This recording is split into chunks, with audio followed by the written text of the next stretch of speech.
CKB coaching সেন্টারের পক্ষ থেকে সবাইকে আন্তরিক শুভেচ্ছা ও অভিনন্দন। এখন আমি আলোচনা করব স্কুলে সামাজিক বিজ্ঞান অনুষদে যে 13টি বিষয়ের সমন্বয়ে যে পরীক্ষা হবে।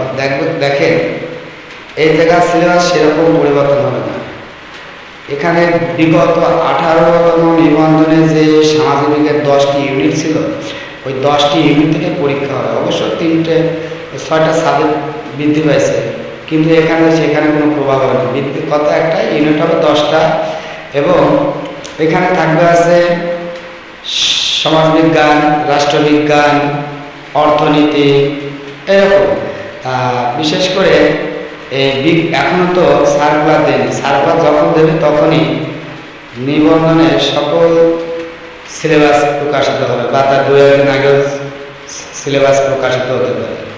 ঘরে বসে না থেকে আপনারা বিগত 18তম নিবন্ধনের সামাজিক বিজ্ঞান অনুসারে যে সিলেবাস আছে, ওই সিলেবাস ধরে আপনারা পড়তে লাগবেন। এই জায়গায় প্রতিটা বিষয় এখানে আছে সামাজিক বিজ্ঞান, মানে সমাজবিজ্ঞান, রাষ্ট্রবিজ্ঞান, অর্থনীতি, ইসলামের ইতিহাস ও সংস্কৃতি, ইতিহাস, ভূগোল, বাংলাদেশের অবদয়, মানে এখানে প্রতিটা গুরুত্বপূর্ণ পয়েন্টগুলো পড়ে ফেলবে।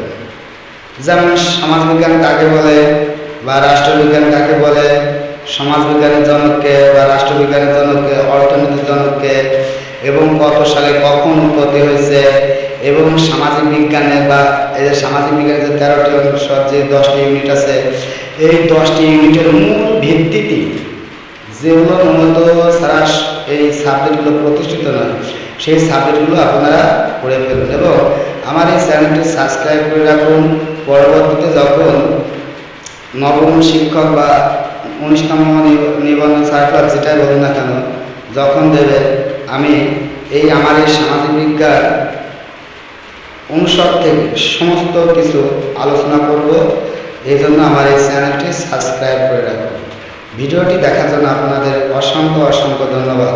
ভালো থাকুন।